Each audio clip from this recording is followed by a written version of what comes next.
Welcome back to another episode of Generation Red, the kettle corn of Husker Fan Podcast, where we try to be sweet, but at times we get salty. I am one of your hosts, Ken.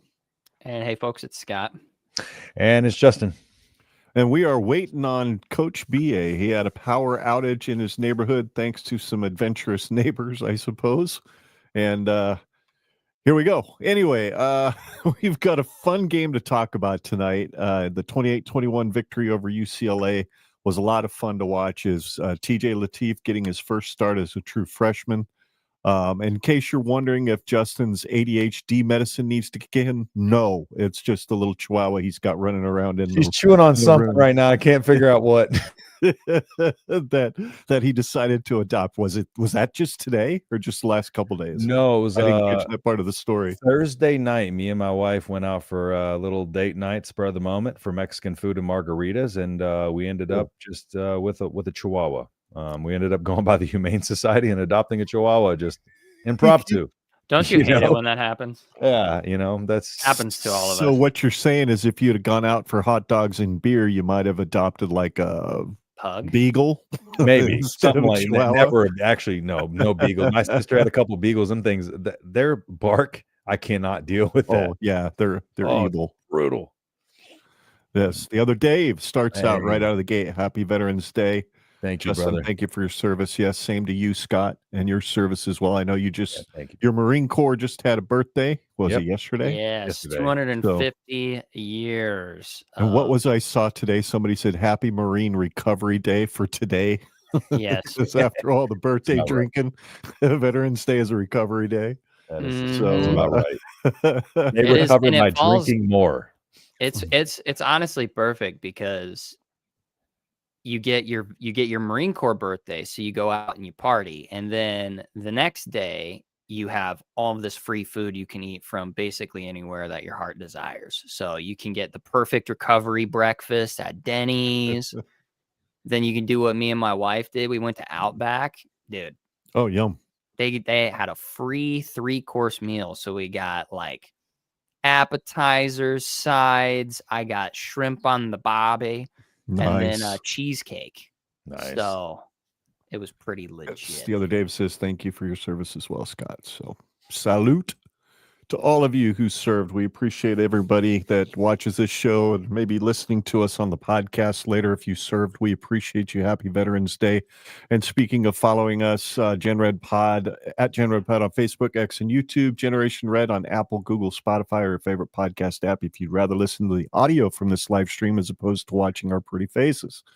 And our website is Gen Red Pod. Email is genredpod@gmail.com. You can scan that QR code in the top right of your screen if you want to go directly to our merchandise store, or just go to genredpod.com and click at the link at the top. We want your opinions during the show, of course. Sound off in the live chat. Drop a comment down below if you watch this later on demand. All of that helps get this show out to more viewers, and we'd really appreciate a like and a subscribe. And if you're listening to this on an audio podcast app, please do us a favor. Make sure you're subscribed and leave us a like, or leave us a comment and a review and a rating. See, I always get the two confused. It's a review and a rating on a podcast. It's a like and a subscribe on a YouTube show.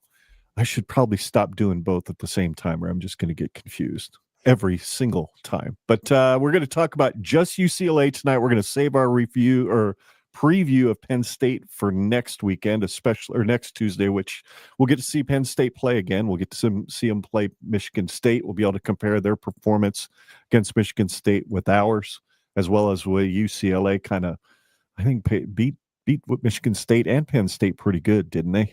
I don't remember. But so there's a lot of comparative comparisons. There's a combination for you. English. It's only my second language. Tough. So, yes. Hi, little one. I've already forgot her name. I feel bad. Rosie. Boy, I forget Rosie. it a lot. I keep calling her the wrong name. It's calling her the other dog's name. I got you, man. I got you. It's like having kids. Yeah, that's normal. If Scott's name wasn't on the screen, I'd probably say every other son's name besides his. So, because there's a whole plethora of them in my house. So yeah, we had a lot of fun. I know I had a lot of fun watching the game on Saturday. Just before we really kind of get into the nuts and bolts, folks, we're just going to kind of cover things from a run offense, run defense, pass offense, and pass defense standpoint. I'm not sure what order in which we'll talk about that, but we'll jump into it here in a little bit. But guys, I think for me, the first thing that hit my mind as I was watching the game is I saw certainly an offense that looked ready to go. An offense that immediately stepped on the gas and just didn't let up until their fourth or fifth drive. I think they scored on all four of their first four drives. So I thought the offense looked extremely prepared, and I thought the defense looked pretty aggressive until you got later in that second half. And you mentioned it on your show, Justin. It was kind of what was running around in the back of my mind, your after the live show that you do after the game, the next day after the game.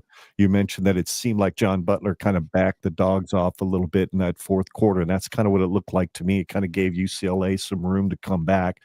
But overall, if I were to just say this is what I saw in the UCLA game, I saw a team that should have put up 42 and probably should have only given up 14. But that's just kind of where I landed on the game overall. Go to you, Justin. What were your overall thoughts? Yeah, I thought first off the offensive game plan I thought was excellent. I think he did a perfect job of making reads as simple as possible for TJ Lateef. He did a good job with motions, and I can specifically talk about a couple plays kind of that I mentioned on my show as well that kind of were talking about the Emmett Johnson little misdirection and stuff like that. What they tried to do really is test UCLA's zone discipline horizontally and vertically with those motions and the way they were bringing, they came out in 12 personnel. I believe it was that one where it was like was it like a fake run to EJ? I think it was the fake handoff, and that was the one that was the touchdown to the left side, correct? Both of the touchdowns, if I remember right, the passes were to the left side. But yeah, he faked it to EJ, and then it was basically a wheel route over the top of the defense. So the Carter Nelson, first one or the second one you're talking about? The one where Carter Nelson came in motion. I can't recall off the top of my head. But that one in particular, that was an excellent play. Because we came out in 12 personnel, and what they were trying to do is just kind of, and I talked about this in my post game too.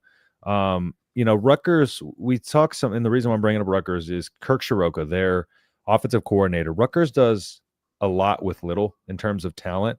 And the reason why is Kirk Shiroka does a really good job of stressing your numbers. So, if you've got 5 to one side, he's trying to get 6 to that side, and really overload.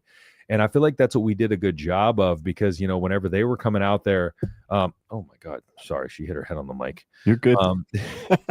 When we're coming out there, they run that 4-2-5. And so they do have some speed on that side. And what they don't do a very good job of, UCLA, is kind of communicating on the defensive side of the ball. Sorry. So when they came out with that 5 defensive back, nickel, look, when they brought Carter Nelson across, that put Heinrich Harburg on one side, Carter Nelson on the other side, and then you fake the handoff to EJ. And it was kind of like that little delayed out of the backfield. And essentially what that did is it stressed that curl flat on the other side because you had Heinrich Harburg coming across on almost like a little bit of a flat route across the formation. And at that point, you do that inside handoff motion. Everything was built off of Emmett Johnson's running because as soon as they faked that handoff, all of the linebackers took a step forward. And then as soon as Gunner, stop. As soon as the linebackers took that step forward, then everybody is scrambling to get back into position because as soon as we motioned across, 6 was pointing out, trying to signal the zone exchange out there. But as soon as then you have EJ coming out, on that route, and then you have Carter Nelson basically going up and kind of a short little skinny post up the field, and you have Harburg coming around. They didn't have the numbers on that side of the field to be able to kind of deal with that motion, and then also the miscommunication there, allowed for that to open up. And as soon as they all stepped down, and then number 6, the nickel defender, stepped inwards, Emmett Johnson was off to the races, and then he just couldn't recover. And so basically we just kind of, you had TJ kind of, fake that boot or have that bootleg to the right. And then the thing about it is he trusted that Emmett Johnson was going to be there and that play was going to be open. Because, you know, he looked right. And then as soon as he turned left, he was already throwing that. There was no hesitation in the throw, because if you do hesitate on that throw, you give that nickel defender a chance and opportunity to kind of get back around on that side. So he did a good job of kind of looking that away, and he did a good job of that all night, just trusting that his reads were going to be there. But not only that, trusting the pocket. As soon as you got that opportunity, as soon as Emmett Johnson started running the rock well, and as soon as we came out early with that run from TJ, at that point, all of the defense has to hesitate a little bit. They can't pin their ears back and go, because now that threat of the QB run makes it to where everybody just has to kind of stay on their heels for just a split second. I think that opened up a lot of opportunity that we haven't seen in previous weeks, where Raiola didn't have that ability to kind of move, you know, with his legs and stuff like that. So they were able to kind of pin their ears back and just kind of stick on trust their coverage and not really worry about him beating them too bad with their legs. Yeah. Scott. Yeah, I'd say that my overall take is it just looked a lot more fluid and natural. We were talking about it. Maybe we were talking about it. I know I was talking about it at work, that I feel like watching Nebraska play a football game comparatively to other games, it just feels like we constantly suffer with aneurysms, that we might have a moment or like a series of plays that look fluid and good, and then we just get foot and mouth syndrome. Yeah. And we just kind of have these recurring hiccups throughout the game, and it doesn't feel like a fluid game. It just feels like this bipolar game of good and bad. There's no in between. And this game felt a little bit more complimentary, I guess. Yeah, the containing of Nico was what it was. I understand, like, I really wanted to see a spy out there, but I saw other people talking about, like, well, who do you put as a spy? Do we have the athlete capable of doing that? I seen those critiques, and I'm just not knowledgeable enough in our depth chart to know, well, do we even have a spy kind of guy? I don't know. And just bring that up in a little bit, and I'll kind of elaborate on that. Please yeah, we do. can talk about that when we're kind of talking about rush defense for sure. But other than our inability, and I'm not even going to try and say his last name, because Tim Brando put so many different names in my head. That was like a drinking game. I'll make it simple for you. Iamialava. Iamialava. It's every A is an A. Iamialava. Iamialava. Okay. Yeah. Okay. So it's an every A is an A. Ooh. Iamaliava. Iamaliava.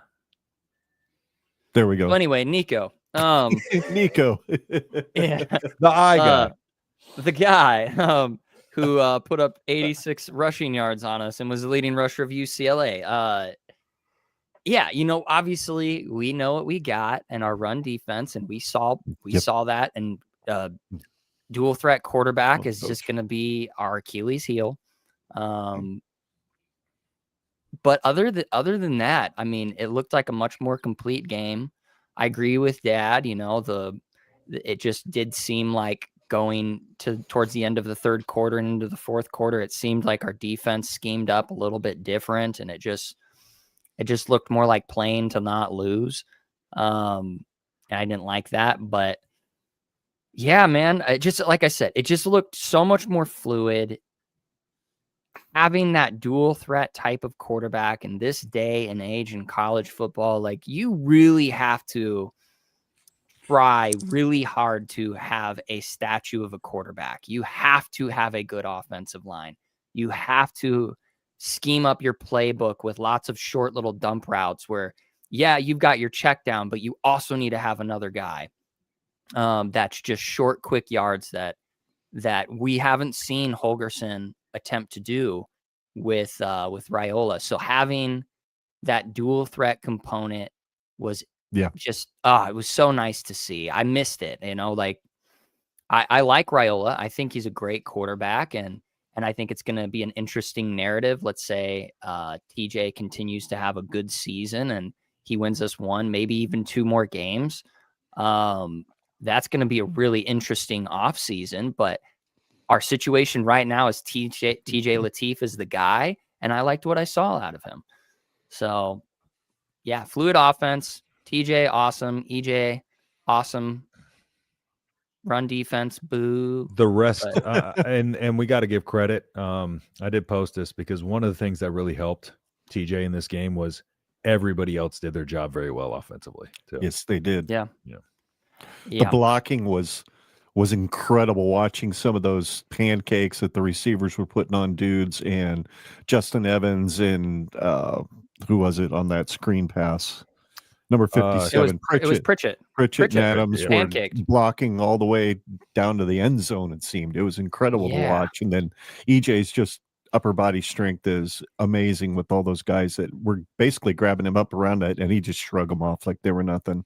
It was pretty. Yeah, I thought he was going to go out of bounds on that first pass for the touchdown. I thought he was going to. Nope. Good feet, great balance, great strength, all of it at once. It was kind of like watching Amon Green shrug off a Michigan State player back in 1995 on one of his long touchdown runs. So that's what it reminded me of.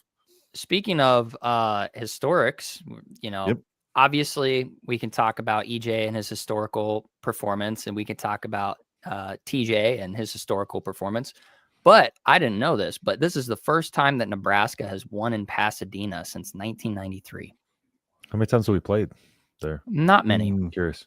But we'll just pretend like that stat means a lot. But still, that's a long time. Yeah, it was 1993. Angry. 2012 might have been the next time we played there. Yeah, when we did the home and home with them. Home and home with them. We lost. Didn't we lose? We lost both. That was both, the year that Rex went down with an injury early in the year, so Amir was the starter, and he fumbled a couple times in that game. It was also the game in Pasadena where Taylor Martinez, I think, ripped off like a 96-yard touchdown run on a zone read. So yep, that was fun. But anyway, let's see here. Let's start with the passing offense for the Huskers. 15 attempts.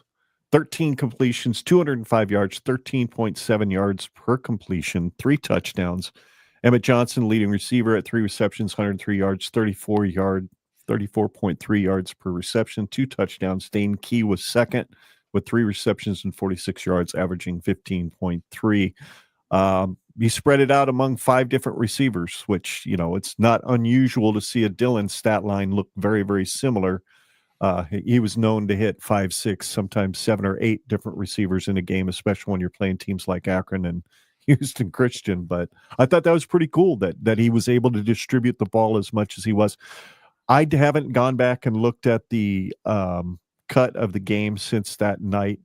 Was there ever one pass that he threw that maybe got negative yardage, like a screen pass or something that got tackled behind the line of scrimmage? I don't remember. I think there might have been one to Barney or something that didn't go anywhere. Yeah, I think you're right. Other than that, they were all, positive yardage. Weren't the 2 incompletions I know one was a dropped pass.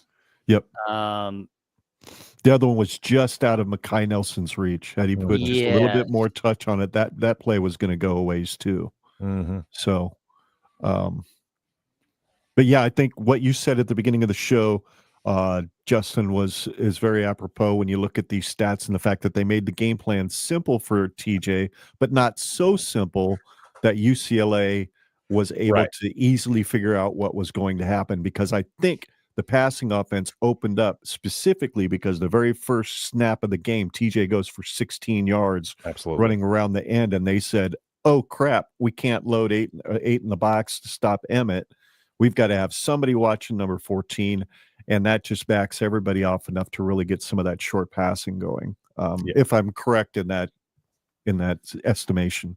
100%. That was 100% intentional because, again, just that little half-second delay from everybody on the defensive side of the ball, that makes all the world of difference. And your linemen being able to slide their feet over and get in front of their guy, or Heinrich Harburg, whenever on that little kind of slant to Dane Key where they motioned Dane Key across.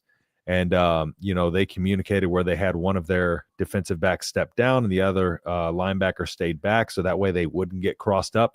And then you have Heinrich Harburg come off the ball and get into his chest and kind of blow him backwards. And that allowed, Dane Key to be able to get underneath, and he wasn't able to get over on that route in time. That that hesitation allows those things to happen because, again, they can't just pin their ears back and come after him. Like they have to hesitate a little bit and just be able to kind of see what he's doing because, you know, they have to be ready for that QB run. They have to be able to come down and run fit if need be.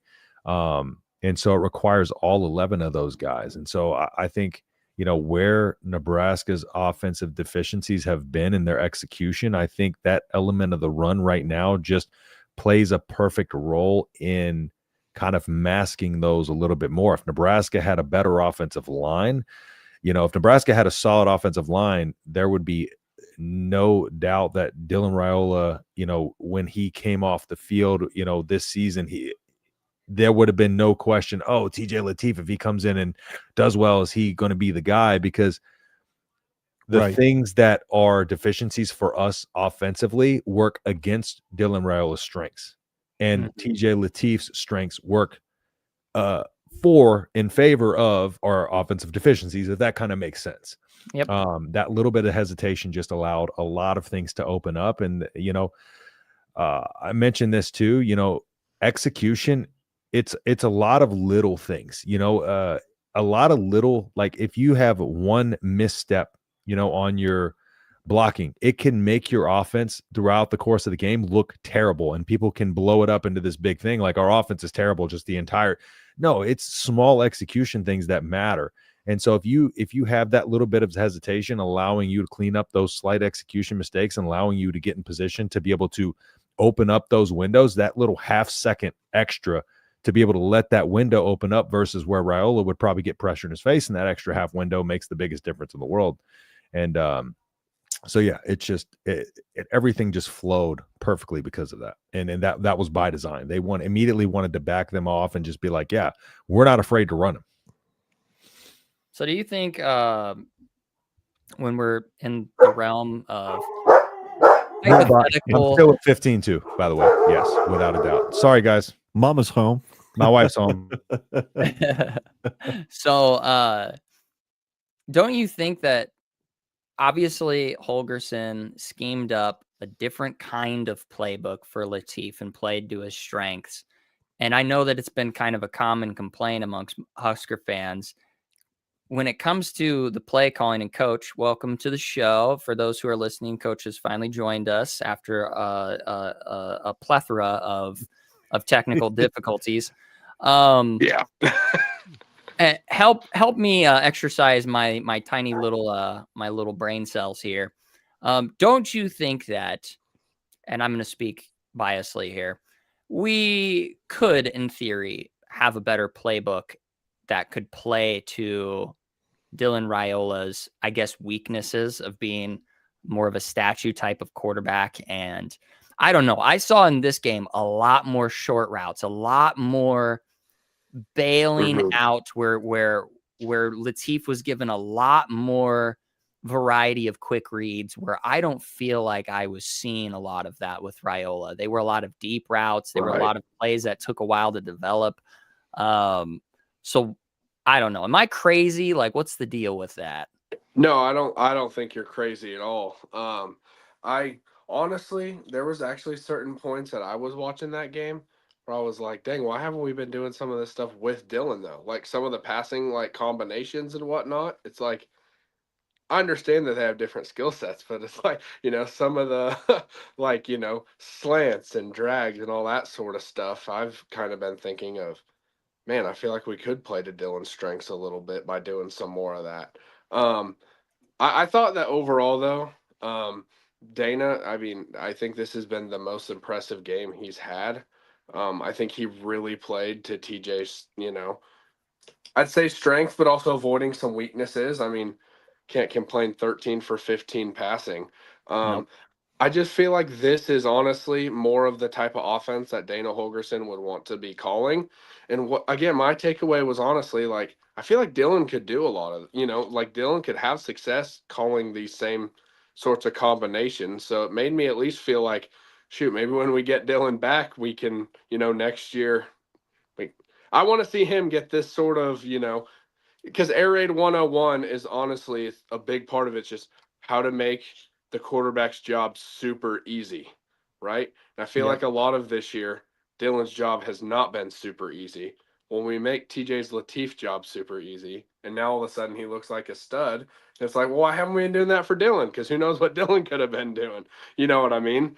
So that at least gives me some intrigue to kind of going into next year of what that scheme's going to look like, assuming we get everybody, coming back and whatnot. I know that could be a big if, but assuming we get Dylan back, Dana back, all that. It's just, I'd be interested to see how that goes, because I feel like the scheme-wise, what we were doing there's not a ton of stuff that we were doing on Saturday. I mean, obviously some of the running stuff, I hear you, but I don't think we did anything where I'm like, oh, well, Dylan can't do that.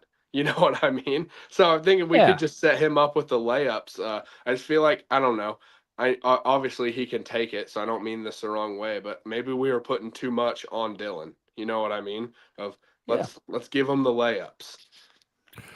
Yeah. Yeah. Because I mean, this season, I would be curious to find a stat. I'm sure that arbitrary analytics can find it, because he's literally like a human AI of discovering stats. But I would be curious to find out Dylan's pass efficiency for passing attempts greater than 25 yards. Because I feel like all year he's maybe completed on 3 fingers a pass beyond 25 yards against Power 5 opponents, I will say. I feel like that deep ball, which is something that was Dylan's bread and butter in high school. Like that was the thing he was always doing, just launching it downfield and dotting dudes, halfway down the field.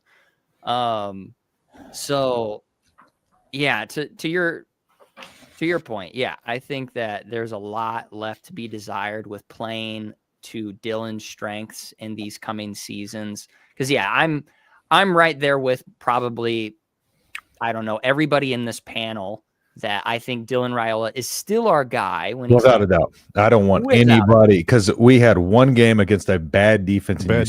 Yeah. But yeah. I mean, if I were to say hypothetically, if TJ wins out and then goes and wins us a bowl game and we're 10-3 and he has just straight up lights out performance, that's a really interesting narrative, but we will wait to see. He's earned a straight up quarterback competition next spring then.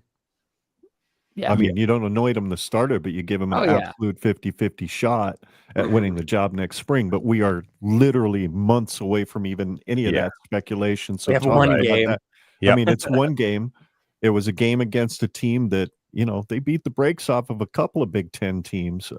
Terrible run defense. After they did terrible run defense. We could have ran for a lot more. I think TJ could have ran for a lot more, but I think they're protecting him. He's got. Right. But I'm curious to see what Holgorsen cooks up between now and 2 weeks from now when we go into Happy Valley. What is he going to come up with to help TJ be comfortable that Penn State's not going to see on film yet? That's what I'm curious about.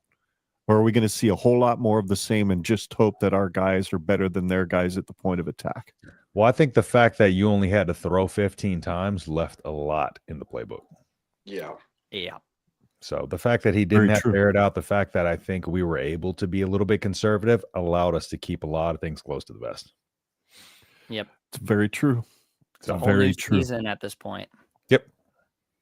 Whole new season. Right.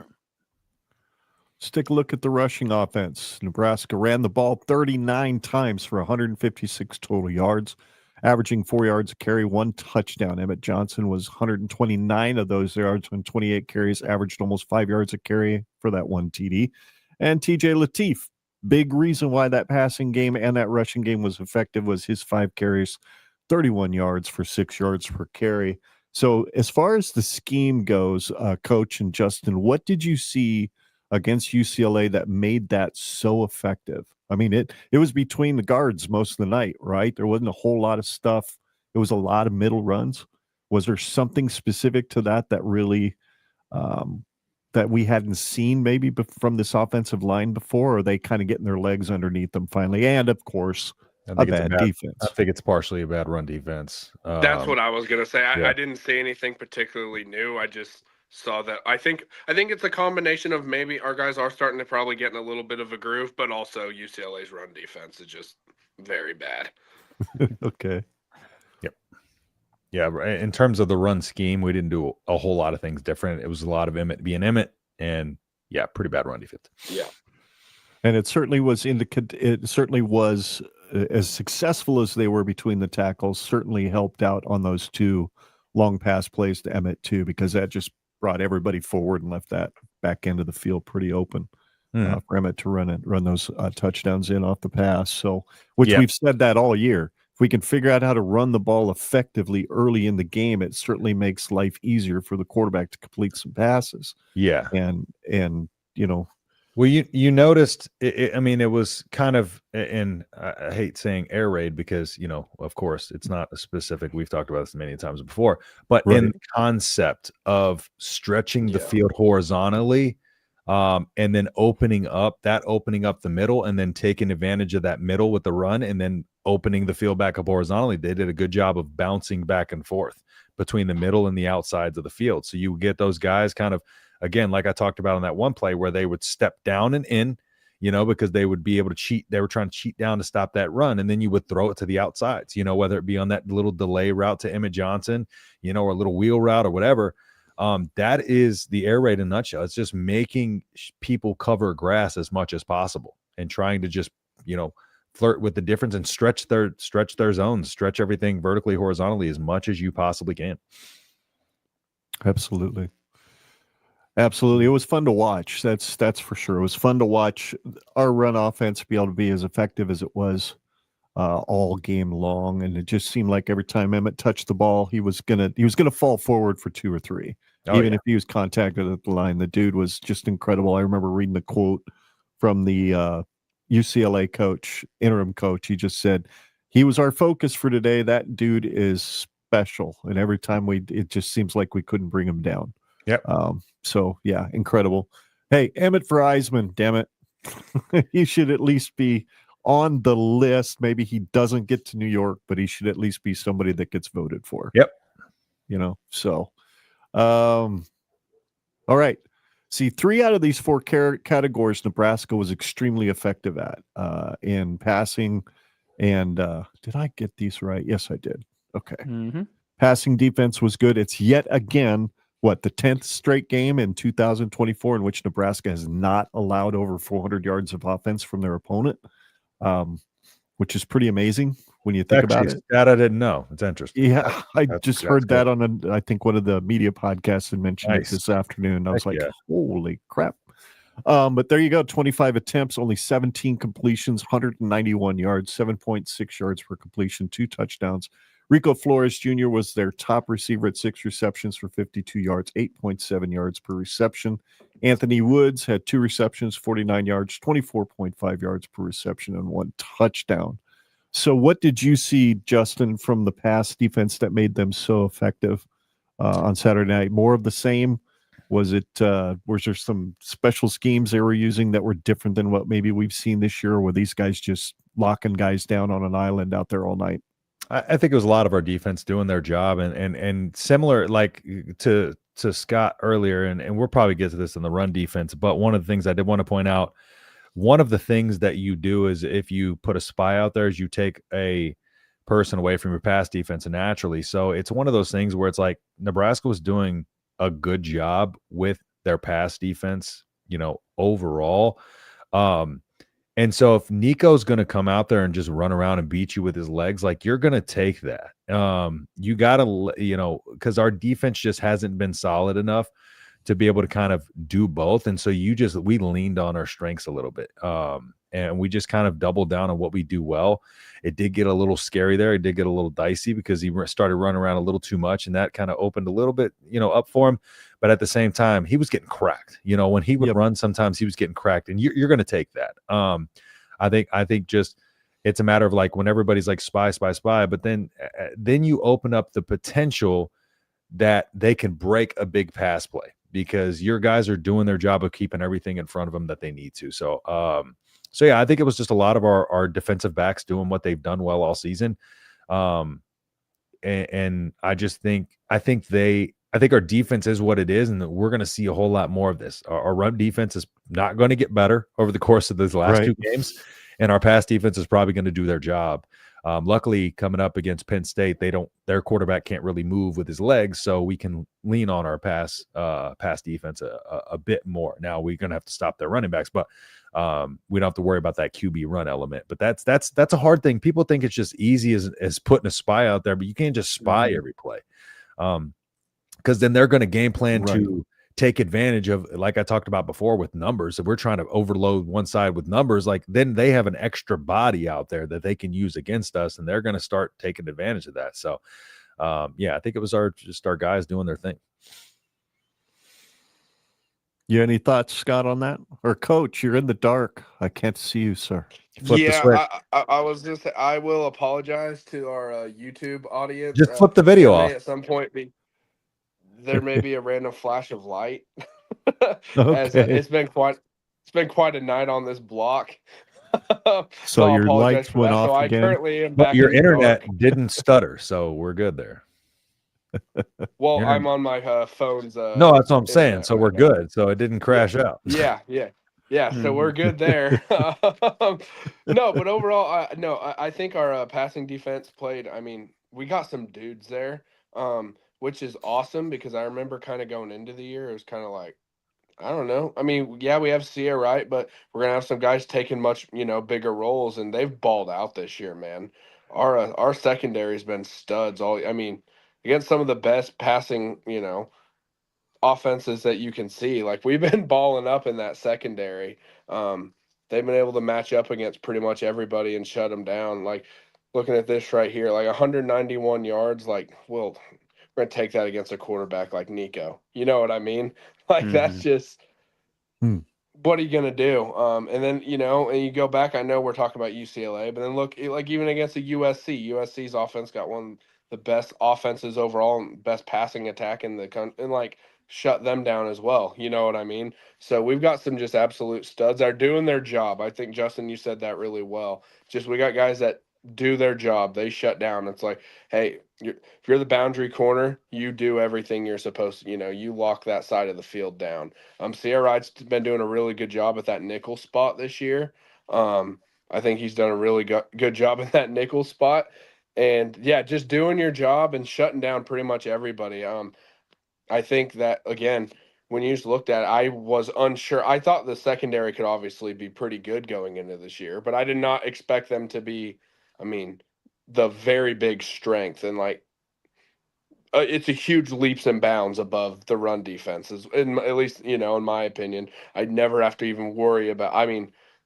If you look at the next two games on the schedule, maybe I'll come back and look like an idiot, but I'm not even worried about the pass defense the last two games. I'm not worried about them at all. Like, you know what I mean? It's all, can we stop the run? Like, I just never thought, going into the year we'd be in this scenario of just like, dude, we got some studs there that are playing, and got some guys that could end up maybe playing on Sundays at some point down the line, and that's just awesome. That just speaks to the development of everybody. In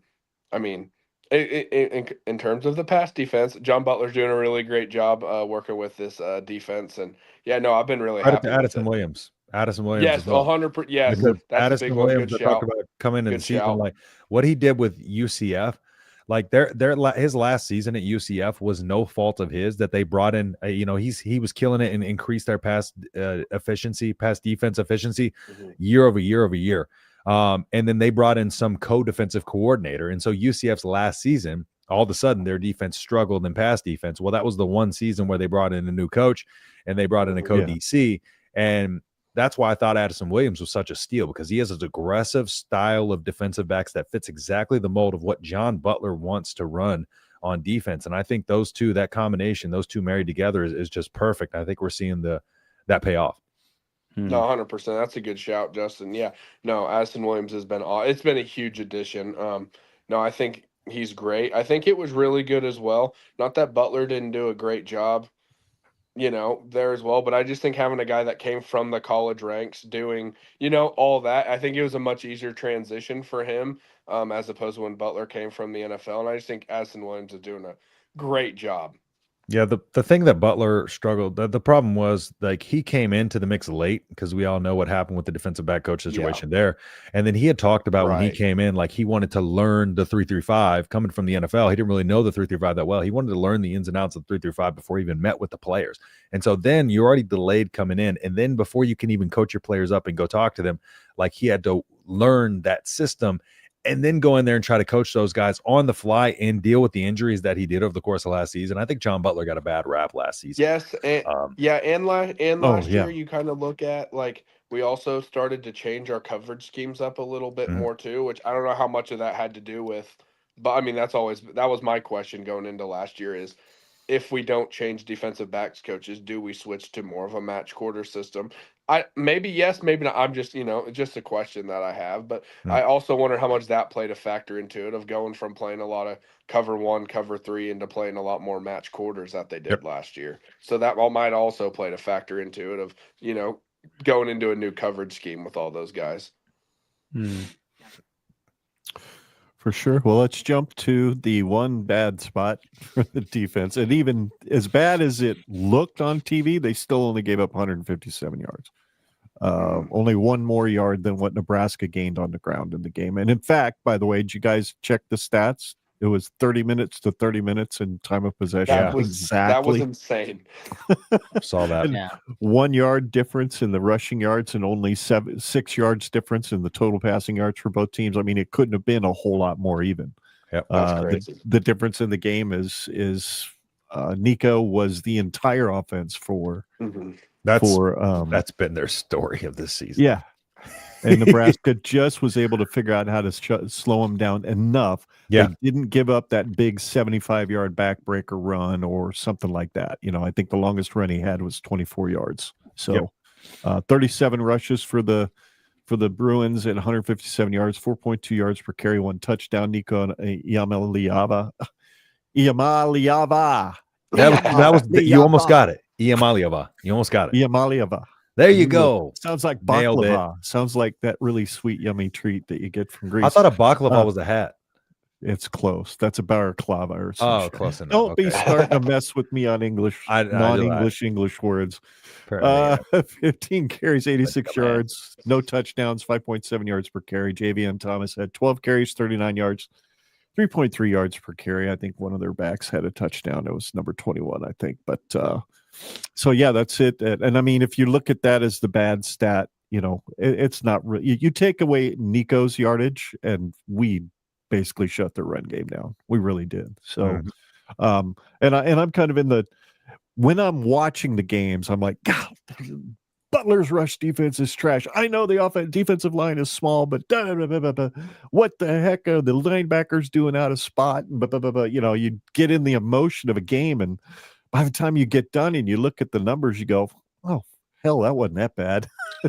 No, I know. Yeah. The problem is we didn't address the biggest need that we all knew we needed to in the offseason, which was the interior defensive line. And like I said, at this point, it is what it is. We're going to give those, we're going to give up some yards. We're going to give up those things. But as we've seen, as long as we make our tackles and keep everything in front of us and just, don't let things get behind us, we're in pretty good shape for the most part.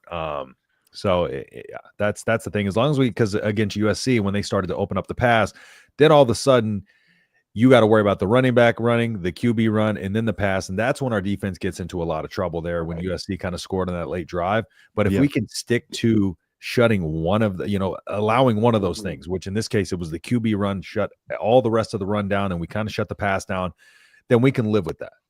We've shown that we can out offense that. So. For sure. How about you, Scott? What are you thinking, looking at those numbers and what you remember watching the game? Yeah, even with, I mean, they haven't necessarily had they've got Jalen Berger. Make me hungry. It was kind of what I expected. I knew that Nico was gonna gash us in multiple ways. I didn't feel like their running back room was gonna play an outstanding game, and that's pretty much what happened. I think we've all we understand what our weaknesses in this defense, and it's that interior defensive line and I don't know, the angles.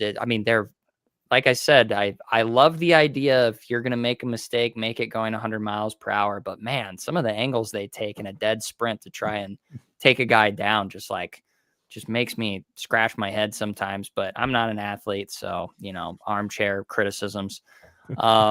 Hey, if you see it, that's all. You see it just as well as we do. Yeah, it's like, why are we just doing a dead sprint when you know that this guy is going to He's got lateral attempt to juke moves. you?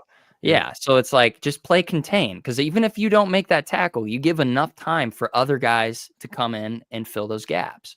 But that's neither here nor there. We know that this is going to be what it is going to be for the next 2 games, and yeah, I mean, rushing defense is what it is.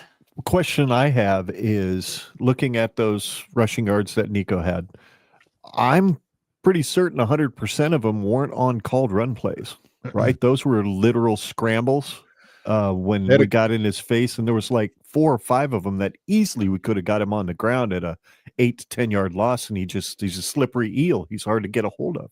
At 6'6", 215 pounds, you'd think he'd be easier to grab, but he's not. He's an amazing athlete. Very elusive. BA, you want to go ahead, take that one?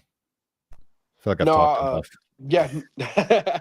No, I would just say, man, Justin, I do think that what you said was really good. Like, hey, I'll say I do like Steve Sipple, but he put out a tweet that was like, oh, the run defense and containing Nico's got to get better. So I think at some point our D-line just is what it is. So I think you nailed that on the head. Yep. You know what I mean? It's just, not throwing any shots at Sip, but it's just like, I don't know how much you're going to get better in weeks 11 and 12. You know what I'm saying? Nah. Just kind of are what you are. But even some once of those once you don't improve after like week 6 or 7, like at that point, you got to understand you are who you are. Yeah. No, 100%. We're not. I mean, no one's going to walk in that room and change. You know what I'm saying? Mhm. We have what we have. But I'll say even some of those runs, it's like, man, we can talk about the size, and I think we have some explosive guys. But if you look at a couple of those scrambles, it's like, man, if we were just a step quicker or more, beat that block just a second quicker, right? It's like some of those we could have had shut down in the backfield. Then he goes off and, runs for, 12 yards and gets a first down. But I'd say I just feel like overall, I think Justin and Scott, I think you nailed this one pretty good of just when we decide we're going to shut down everything else, it's like, yeah, we can give up some of these plays. You know what I mean? Is you can't you literally in coaching football and like you can't take away everything. You can't. Sometimes You got to pick your poison, huh? Yes, there's games that I've coached before, and it's just one of those of like, hey, sometimes you say I don't care who beats us, but we're not going to let number 12 beat us. Sometimes you do the opposite of we're going to shut if we don't think like I believe we didn't believe Nico was good enough to beat us by himself. So we said we're going to take away everything else, and Nico, you do everything. Now, sometimes you do the opposite. If you do think Nico's good enough to beat us by himself, it's, hey, we're going to take away Nico and let you try everything else, right? I do think that a big part of our defensive strategy going into this game was just shut down everything. And if we give up the QB run, we give up the QB run. But, I mean, when you look at those numbers, I mean, their running backs didn't have a great day. No. And it's just, I actually do think it was a strong defensive game plan going into it. Because, again, like I said, before I just started rambling, is sometimes those those defensive linemen were just a step away from all of a sudden we're turning a 4-yard loss and they're able to turn it into a 12-yard gain. And it's not like it's a huge, scheme deficiency. It's just I got to go make the play. And guys got to get there and make the play. Yep. Sometimes I get a little bit annoyed when Matt Rule just keeps talking about like, oh, I just got to go make the play. Got to go make the play. But damn, he's right. Sometimes you just got to go make the play. You know what I mean? So I think we're just right there. So honestly, I couldn't even get too upset about it. I do think it was a pretty good defensive game plan. I watched, I mean, I'm sure you guys saw it too, but there were just innumerable holds, blatant holds. Like, I know that this has always been a thing that we complain about, but there were just some where it's like, dude's got he's holding him back, completely turned around in front of him for multiple steps. And it's like, how can you not throw that flag, especially when it generates such a massive gain? If the Big Ten, oh, sorry, go ahead.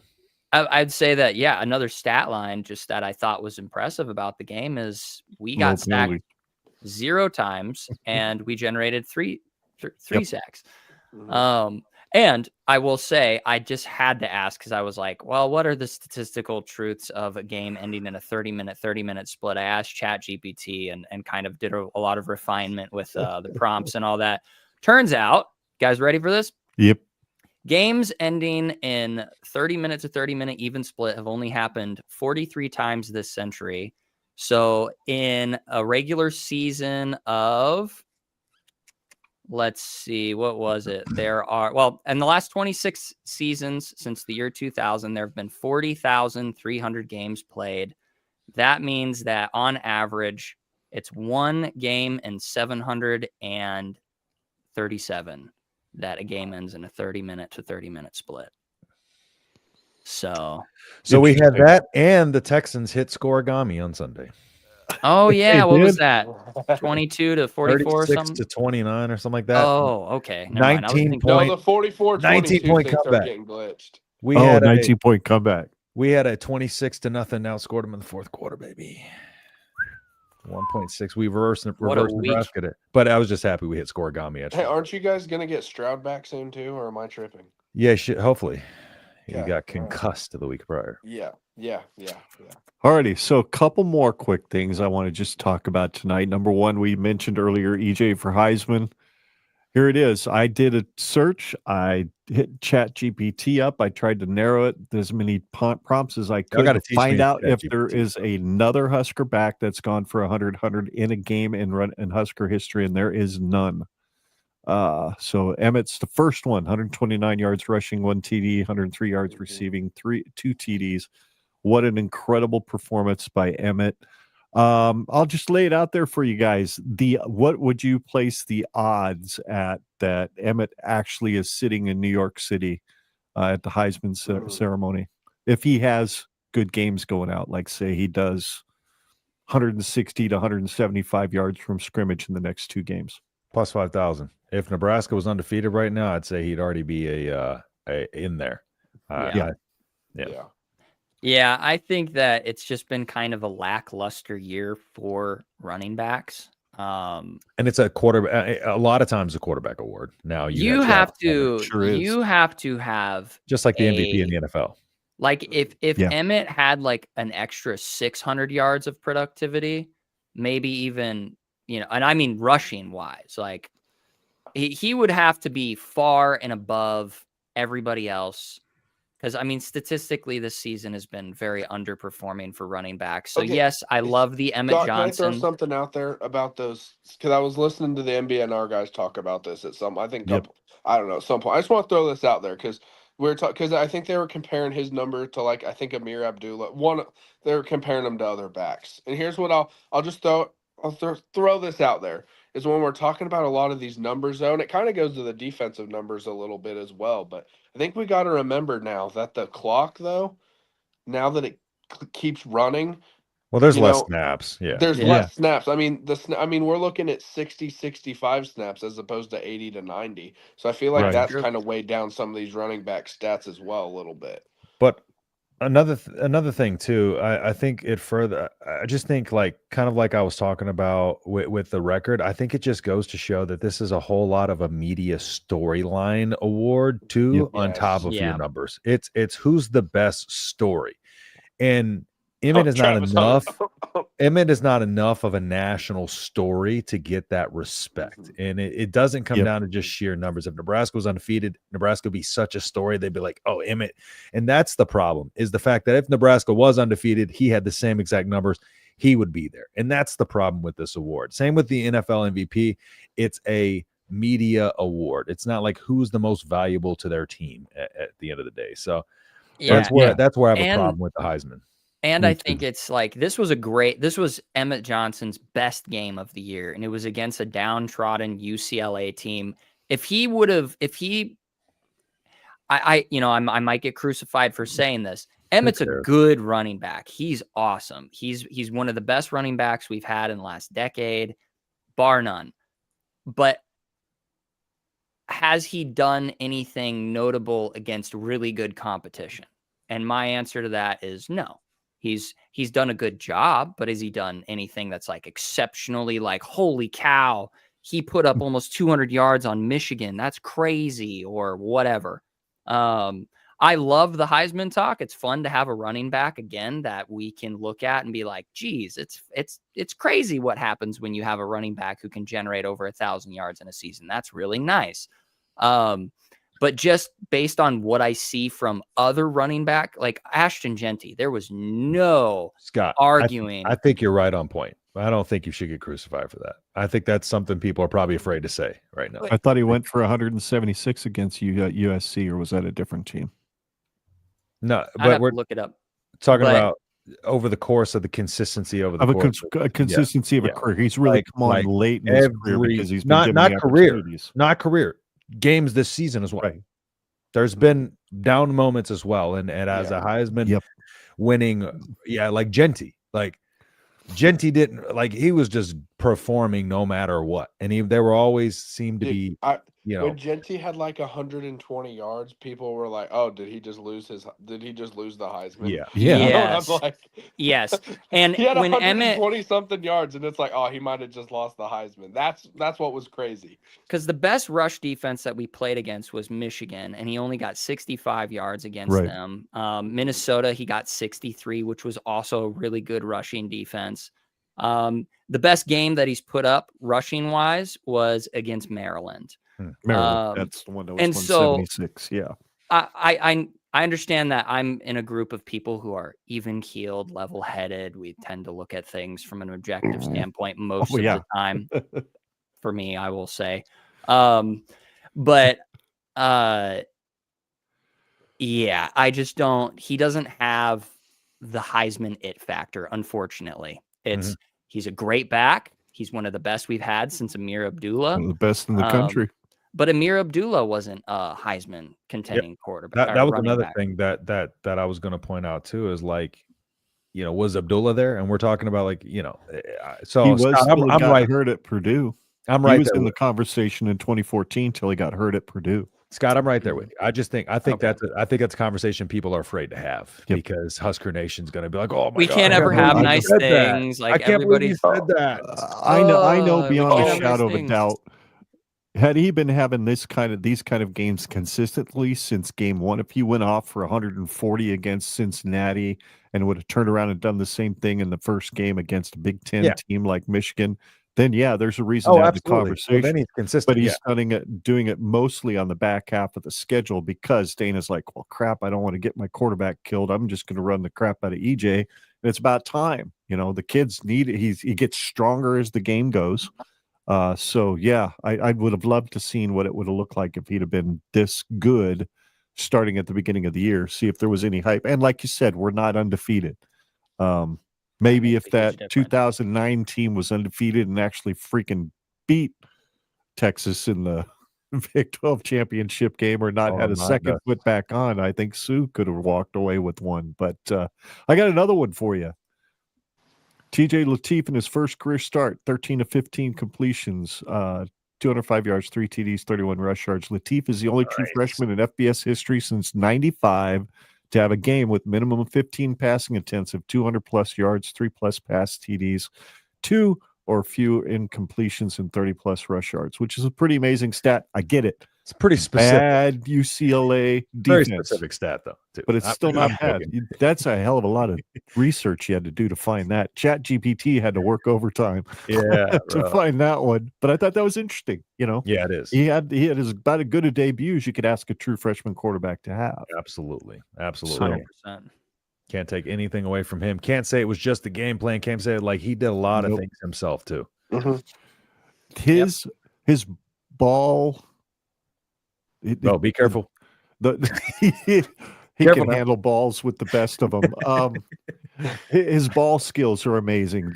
Especially on that wheel route touchdown, that third touchdown for Emmett when he faked it to him, and it looked so good. That was such a good looking fake, and then he just run this, and that pass was perfect. He couldn't have dropped it in the bucket any better than what he did. So he was playing with a lot of confidence, and I was worried, quite frankly, going into the game that we would have another Huskers going home can't wait to have a good game in front of friends and family, and we'd have another Emmett Johnson 63-yard performance as opposed to what we got in Pasadena, California. And I think Emmett could have had a better game if Dana would have just gave him the ball more, but that's neither here nor there. Instead of letting Dylan get freaking sacked 9 times. Anyway, we've got some game ball winners. Obviously, we're split. The podcast is split down the middle. We are not unified.